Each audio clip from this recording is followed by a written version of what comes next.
In the last few years, more elephants have been killed in Africa for their ivory tusks than ever before. Here is an elephant which was killed by poachers. This surge in poaching is the result of a new upswing in demand for ivory products, mostly from China, where members of the new middle class think nothing of filling their knick-knack shelves with ivory statuettes, or where that ivory came from.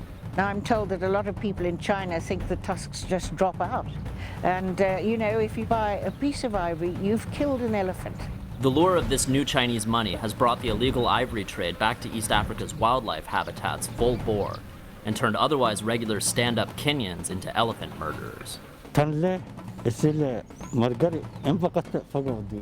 Fighting the illegal animal trade has become a greater priority for the U.S. The State Department now refers to wildlife trafficking as a national security crisis, and the Obama administration plans on destroying all its seized ivory in October 2013 as an example to poachers and traders alike. Many people living around the game parks and reserves of northern Kenya are faced with the choice of making money in the illegal ivory trade or making no money at all. And the skyrocketing numbers of dead elephants show which way the average Kenyan is swinging. 4 years ago, 35% of all the elephants that died were being killed for their ivory. In 2012, over 80% that died were killed illegally for their ivory. 2012 was said to be the worst year ever for the African elephant. With an estimated loss of 25,000 elephants to poaching, governments and organizations around the continent stepped up the fight against the trade. This is the Masai Mara Game Reserve in Kenya, bordering Tanzania's famed Serengeti Reserve. It's dubbed one of the 7 wonders of the natural world and hosts tourists from all over the globe. As Kenya stepped up initiatives to curb poaching, poachers seem to have stepped up in tact. On Friday night, a 32-year-old Chinese national, Kai-ming, was arrested as he allegedly attempted to smuggle ivory through Nairobi's Jomo Kenyatta International Airport. Kai-ming is now the 3rd Chinese national in as many weeks facing charges under Kenya's revised wildlife law. I'm in the Masai Mara on the eastern part in an area called Ololai Mutian. I'm inside the reserve, and just behind me is a female elephant that was speared, we estimate, between a week and a week and a half ago. She was speared outside the reserve, came into the reserve, possibly looking for some form of protection, and died here. Whoever found her got lucky with her tusks and went away with them. It's another serious case of poaching at a time when Kenya's wildlife laws have just been reviewed, and we're hoping that this is going to serve as a deterrent for future situations like this. But at the moment, it's looking a little grim.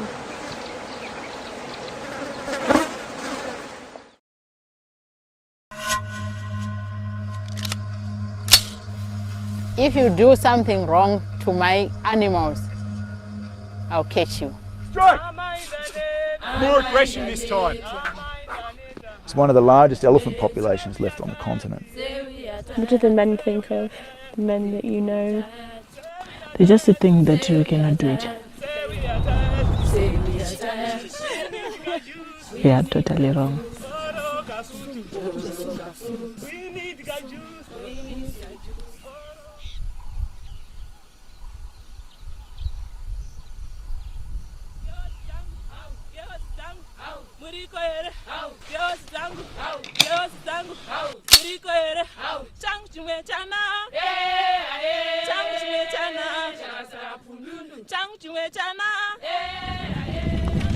Are you scared? Why scary? Why?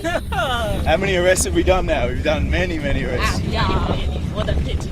Historically, we'd have to recruit rangers from around the country to come in and protect an area like this, so they're not influenced by the people that they grew up with in the local community. Women just don't seem to be corruptible in that aspect.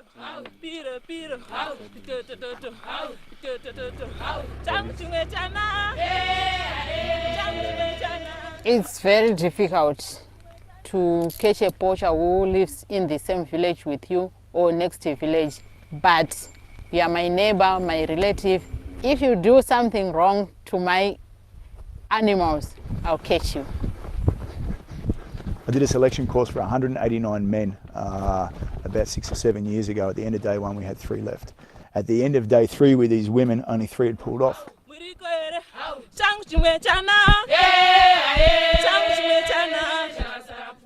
Down! 17. Down! 8. My former husband used to exploit me. The marriage lifetime with him was a tough time because I just saw all my goals being shattered down.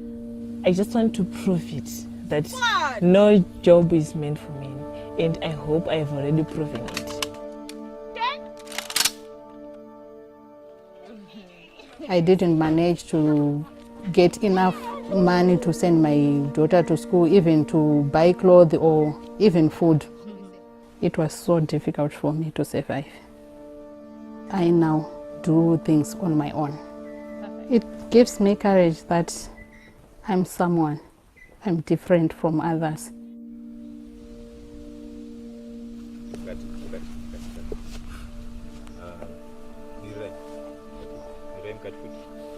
So, can I ask Vimbai to come forward, please? Hi, Vimbai. Congratulations. Good luck in your duties. I trust that you'll fulfil them well and do us all proud. Okay. Thank you very much. Long-term solutions involve winning the hearts and minds of the community, and the most effective way to do that is through the women. Squad dismissed! Women, given the opportunity, have the mettle to change the face of conservation forever.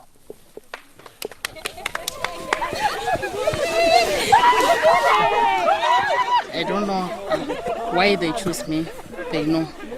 So I'll try my level best to please them. I'll do my best. We are here to protect animals. That's our duty. They will not disappear forever. We'll protect them.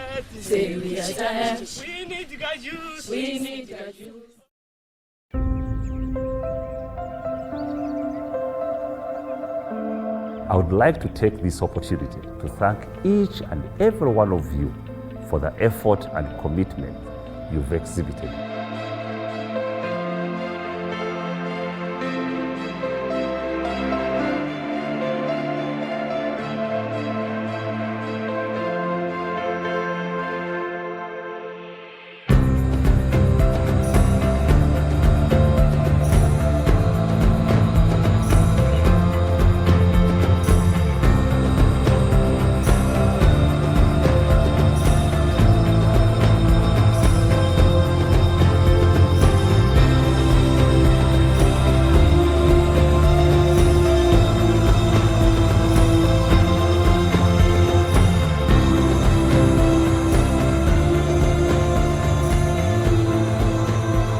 My goal is to collect information about these elephants in order to help less fortunate wild elephants elsewhere in Africa.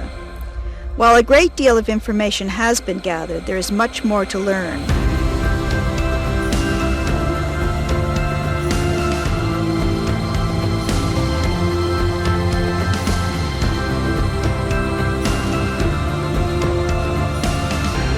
I'm Jimmy Stewart in Beverly Hills, California.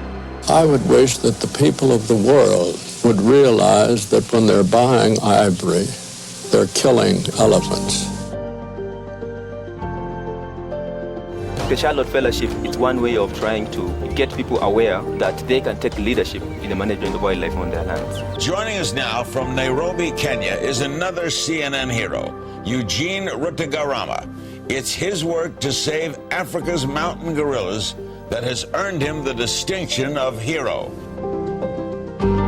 AWF's belief is that the countries, the governments, and the people of Africa should identify priority landscapes that really have rich wildlife resources. And that, in a nutshell, is what a heartland is.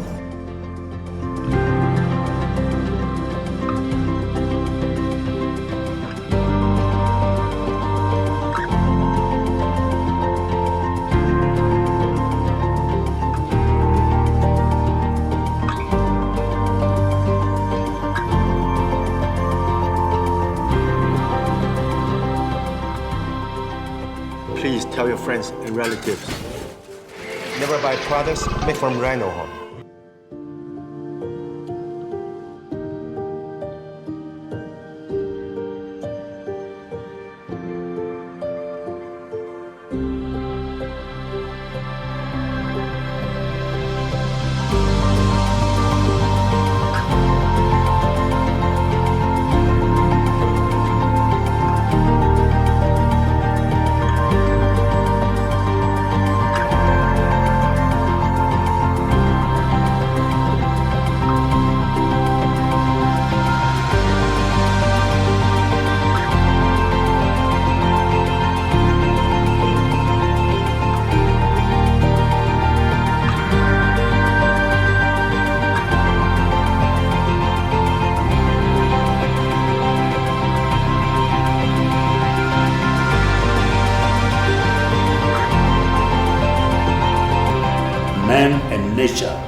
inhabit to mutual profit and to the advantage of the sustainability of our planet.